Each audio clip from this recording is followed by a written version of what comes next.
What's going on, guys? Nogads here. We're going to go over a new formation this year, which is the 4-2-1-3 tactics, which is similar to the 4-2-3-1. I just want to start by saying this video is sponsored by Patreon series. If you want to get better at FIFA or FC24, you come to my Patreon series, links down below in the description. You don't get better after 1 month.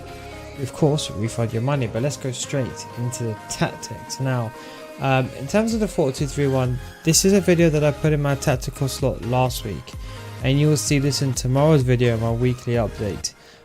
This formation, contrary to belief, it's not an unknown formation. It's just one that people miss out. It's almost identical to the 4-2-3-1, but many people find the 4-2-3-1 to be a bit too passive, a bit too defensive. This is the solution. The formation itself is set up identically. You have two CDMs. So similar to the 4-2-3-1, you're structurally and defensively going to be stable. You do have that attacking cam or that attacking mid, and then you have the striker. So what's the difference between these two formations is the left wing and right wing. Before you couldn't, if you go back, in fact we're going to go over here just to the 4-2-3-1 here for a second actually. You can see the lamb and a ram on both the 4-2-3-1. You cannot put, for example, specific instructions on them like get in behind, stuff like that, stay wide. But if you see that in comparison to the 4-2-1-3, you have that freedom to get him cut inside, get it behind, free roam, stuff like that. So this is what gives you more control. Because they're wingers, they're generally speaking more attacking, and I generally find this formation being a bit better. So we're going to go over the 4-2-1-3, which is maybe the new 4-2-3-1 meta, but this will be more of attacking system and layout. We're going to go through the instructions first. We're going to stay central, stay forward, and get it behind, similar to my 4-2-3-1. Same with the cam, stay forward, get it behind. So it kind of attacks in a 4-4-1-1.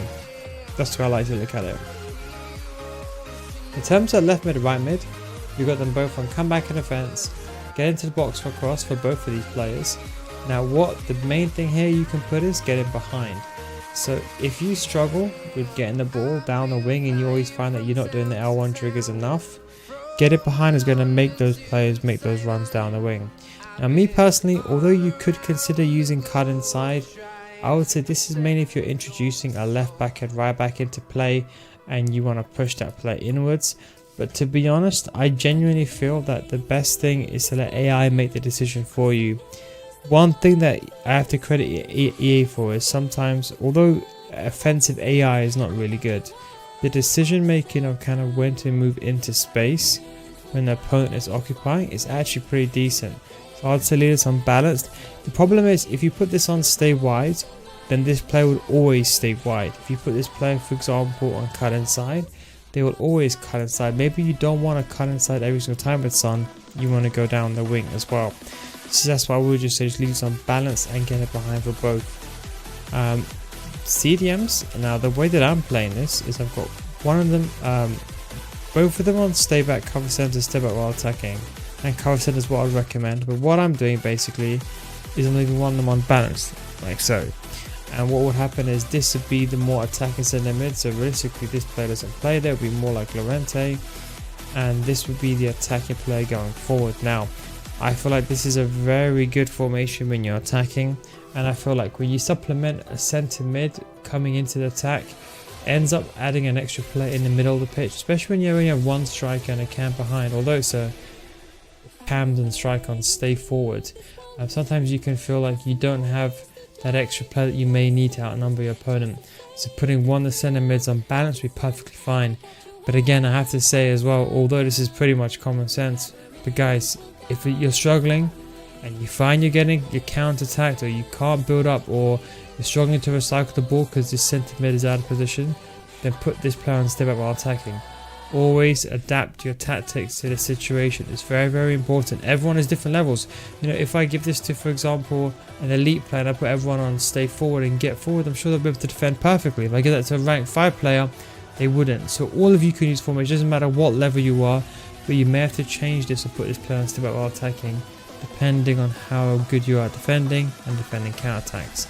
Left back, right back on stay back and overlap for both of them. So that would be the base of the 4-2-3-1, very, very similar to the one that I used. When you're defending, you're basically going to be defending like this, and the left mid and right mid will come back, so hence you get the 4-4-1-1. And because you have the two strikers, I suppose you could say one's on stay forward, well, centre forward or second striker, and striker on stay forward, you're going to still have that counter attack presence. So you'll be defending in the midfield 4, not a 4-3-3, you'll be defending in a midfield 4 with two strikers up front and a centre forward striker layout. And when you attack, you'll be attacking in a 4-4-1-1. Now, going over to the tactics. Defensive style, we've pretty much gone unbalanced. I don't think there's a need to really change this. I think, you know, with the 71 depth meta, there's no real need to change this.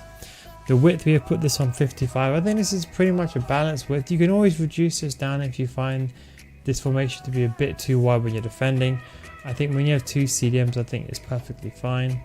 The depth is on 44. Now, this is probably the most important thing, I would say. It does depend on your skill level. I know a lot of people are using 71 depth, and that's fine. You can use it. But what I would say is, if you want to use this for more of a balanced formation to play for the entire game, I'd probably lean towards going 45. That's what I'd say. If you're looking for this as more of a conservative, you don't want your AI to press for you, I would say around about 39 is probably a good number to choose from, personally speaking. But don't forget, when you go towards 45, that's when the team activate the auto press. So just do bear that in mind. I would recommend 71 depth, but again, this can be too aggressive. So you have three options. I would say use 39 to be conservative, 45 to be a bit balanced but apply pressure, and 71 to make this more of an attacking formation. And of course, you can adjust the center mid instruction alongside this. For the build-up play, you may have seen in my 4-2-3 ones, I've always put long ball on. That's because there was no get it behind option. Well, now there is. So although long ball does have that use case, and to be honest, it may help some of you, I've left this unbalanced. I think you can use long ball still if you're struggling with build-up play, or you're finding players that are just not making the runs that you otherwise would think that they should be making. So you can always increase that to long ball, and that will increase the amount of runs that you make in the first 2/3. That's the key thing, first 2/3. In terms of the final third, we've gone with forward runs. I generally think forward runs on a 4-2-3-1 is the most effective thing, and it's the same thing with this formation. I've tried it and I just think it's better than direct passing. It's not like a 4-3-2-1.